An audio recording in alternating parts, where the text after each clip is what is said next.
ฮัลโหลสบายดีทุกคนมื้อนี้แม่บ้านจะมาบอกวิธีปลูกยอดหมักถั่วน้อยกินเองอยู่ในเฮือนง่ายๆอันนี้จะเป็นไนท์หมักถั่วน้อยพี่น้องเอ๋ยบ่แม่นหมักถั่วเขียวเด้อหมักถั่วน้อยหรือว่าพี่น้องฟังไทยก็จะเอิ้นหมักถั่วลันเต่าหั่นนะ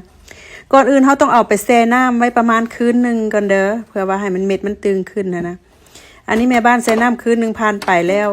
ค่อยจะใส่เทรนี่แล้วกับดินท็อปซอยแล้วก็มีน้ำ3อย่างเท่านั้นบัดนี้เฮามาลงมือปลูกกันเลยแม่บ้านใส่เทรนี่นะแล้วก็เอาดินท็อปซอยนี่ใส่น้อยนึงเฮาบ่ต้องใส่หนาเด้อพี่น้องเพียงแต่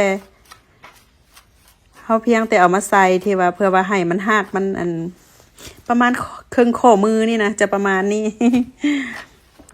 เคยเฮ็ดคลิปปีกายเนาะแต่ว่าผ่านไปแล้ว FC บางคนเพิ่นว่าไปซอกบ่เห็นก็บ่เป็นหยังแม่บ้านมีโอกาสก็มาเฮ็ดให้เบิ่งอีกเทื่อนึง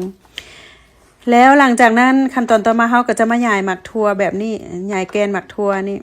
แกนหมักถั่วน้อยนี่อยู่ลาวอยู่ไทยก็มีหลายตัวเขาเจ้าก็มีขายหลายตัวพี่น้องอยู่อเมริกามีหลายคักอยู่ห้านใดก็มีหมดเฮาจะมาหย่ายแบบนี้หย่ายให้มันสม่ำเสมอกันเด้อบ่ต้องเฮ็ดทีเกินไปบ่ต้องเฮ็ดทางเกินไปหย่ายแบบนี้นะได้เฮาก็มาเลียนแบบนี้หลังจากนั้นเฮาก็มาเอาดินท็อปซอยนี่ปกเขาจะบ่ปกหนาเด้อพี่น้องเอ๋ยเขาจะปกเพียงแต่ว่าอันให้มันท่วมแกนหมักทั่วบ่ให้เห็นแกนหมักทั่วก็พอประมาณครึ่งนิ้วนี่แหละบ่ได้นิ้วนึงเด้อจะมาหดน้ำแม่บ้านใส่อันบัวหดน้ำตัวน้อยนี่นะบัวหดน้ำนี่เขาจะหดเพียงเทื่อเดียวเด้อพี่น้องจะใส่เทื่อเดียวเธอทำอิฐนี่เท่านั้นแต่ว่าขั้นตอนต่อไปก็จะใส่เป็นสเปรย์เอาหลังจากเขาหดเรียบร้อยแล้วขั้นตอนต่อไปอีกเขาก็จะมาใส่ฟอยล์แบบนี้ปิดไว้เพื่อว่าบ่ให้มันมีลมอีหยังเข้าหั่นนะคันถ้าพี่น้องบ่มีฟอยล์ก็เอาผ้ายางหรือว่าเอาผ้าปกได้เด้อเดี๋ยวเขาก็จะมาปิดแน่นๆแบบนี้ปิดเรียบร้อยแล้วหลังจากนั้นเขาจะเอาไปไว้บนมีแสงแดดตองเด้อพี่น้องแสงแดดตองเขาจะปิดไว้ประมาณ2 มื้อเด้ออันนี้เป็น2 มื้อผ่านไปแม่บ้านปิดอันนี้ไว้นะหลังจากนั้นเขาก็จะมาเอาฟอยล์นี่ออกเลยเอาปิดนี่ออกพี่น้องเอาออกเลยเด้อบ่ต้องใส่เลยบ่ต้องเอาปิดอีกนะเห็นบ่ดินมันจะขึ้นแบบนี้เพราะว่ามันแตกขึ้นนะหลังจากนั้นเขาก็เอาไม้ทูนี้มาเคลียร์ให้ดินลงพื้นลงพื้นหั่นแหละได้เคลียร์แบบนี้ตอนนี้มันจะคือหมักถั่วงอกพี่น้องหลังจากนั้นแม่บ้านก็ใส่กวดน้ำนี่นะแบบคือกวดสเปรย์นี่นะซีดเอาเด้อเขาจะบ่ใส่บัวหดน้ำหั่นนะคันถ้าว่าเขาใส่บัวหดน้ำหดหลายแล้วมันจะเน่าได้พี่น้องเขาใส่กวดน้ำนี่เป็นสเปรย์นี่ซีดเอาจะซีดมื้อนึง2 เทื่อตอนเช้าแล้วก็ตอนแรงเด้อมื้อนึง2 เทื่อ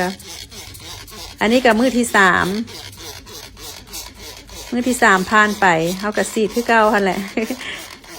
อันนี้ก็เป็นมื้อที่4พี่น้องเอ๋ยมื้อที่4ก็งามคักค่อยๆงามขึ้นมา เนี่ยก็ซีดคือเก่าหั่นแหละอันนี้จะเป็นมื้อที่7พี่น้องเอ๋ยมื้อที่7แล้วนี่ก็ถือว่ากินได้แล้วได้แต่ว่าเขาเอาไว้ป้าอีกเป็นทิศ2-3 ทิศก็ได้พี่น้องเขาก็คือว่าเขาก็ต้องได้รดน้ำเช้าแรงคือเก่าเนาะอันนี้ก็จะพอดีกินหรือว่าปะมันสูงกว่านี้ก็ได้พี่น้องเอ๋ยหลังจากที่มื้อที่8มาเนาะก็พอดีตัดได้เลยเฮ็ดเองกินเองอันที่เฮาตัดแล้วนี่นะเฮาไปไว้อยู่นอกเฮือนหั่นนะแล้วก็รดน้ำเช้าแรงรดน้ำมื้อละเทื่ออีหยังก็ได้มันก็จะขึ้นมาคือเก่าเด้อแต่มันก็จะบ่งามปานใดเนาะแต่ว่าเขาก็ยังกินได้เลยนะว่าสั้นซะมี FC เพิ่นเขียนคอมเมนต์มาว่าหมักถั่วอันนี้มันเป็นหมักถั่วเขียวบ่แม่นเด้อพี่น้องหมักถั่วน้อยหั่นนะยอดหมักถั่วน้อย